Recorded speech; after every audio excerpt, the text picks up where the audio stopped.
Today's video, we're going to be checking out the Funko Pop animation figure 173. This is Weaponized Morty.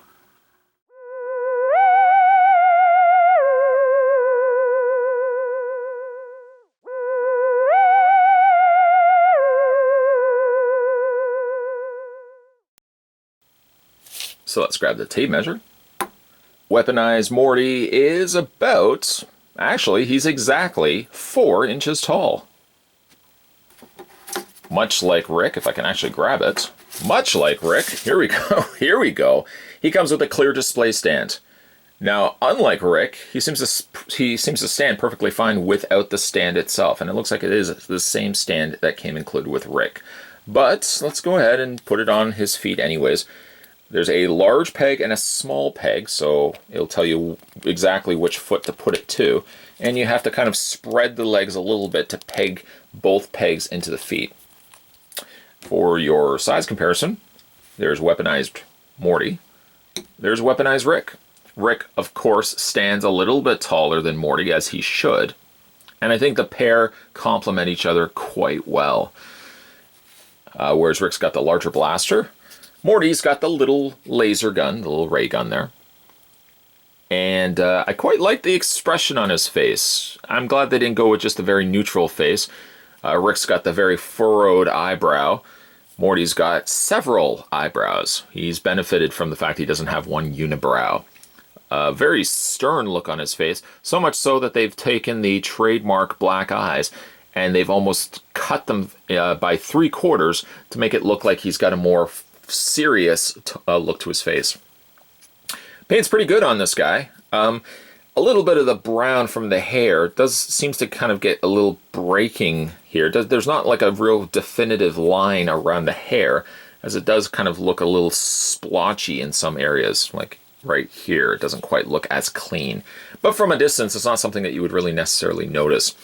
His trademark yellow shirts, blue jeans, and white shoes are still there, as well as he's got a belt and holster, and he's got himself a little ammunition belt, which looks like it's got grenades running across his shoulder area. Detail on him is very minimal, but the detailing on the little small laser gun is actually quite good. Right down to the little bands around the yellow portion of the nozzle, and then you've got the gold and the red, a little bit of silver there as well. It actually looks quite good.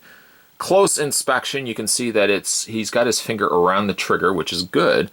The fingers look a little goopy, a little splotchy, but again, you're looking at this super close. If you're looking at it from a distance, it's not going to be so bad.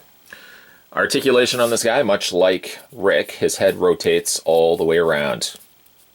No, that's it. No, really, that's it. That's all you're really getting. Of the Rick and Morty sets, I picked up Weaponized Rick, I picked up Weaponized Morty, I picked up Squanchy, Bird Person, and I think Mr. Poopy Butthole. Unfortunately, though, the comic book store didn't have yet Snowball or Mr. Meeseeks. I definitely would want to get my hands on Mr. Meeseeks.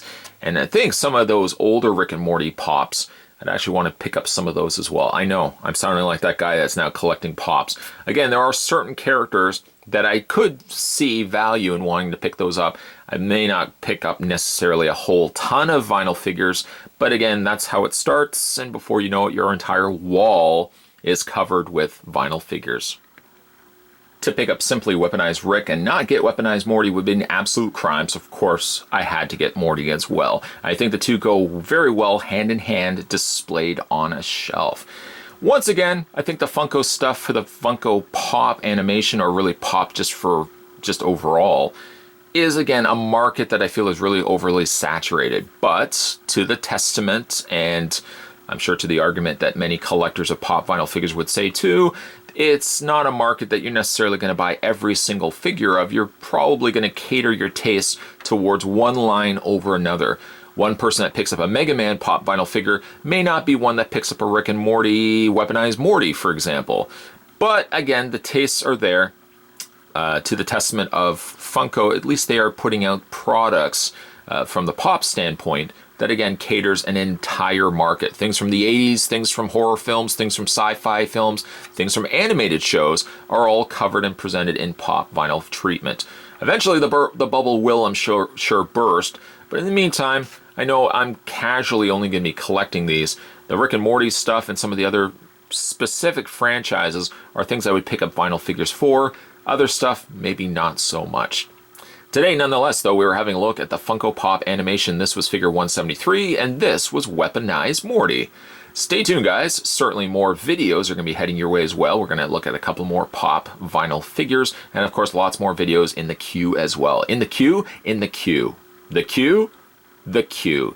If you haven't had a chance to hit the subscribe, by the way, to this channel, make sure you hit that little subscribe button down below. You won't miss a beat when it comes to future videos. Speaking of also future videos, make sure you hit that little bell notification below this video here, and make sure you turn on your notifications so you'll always know when new videos are coming up onto this channel. Thanks for watching, guys. See you next time.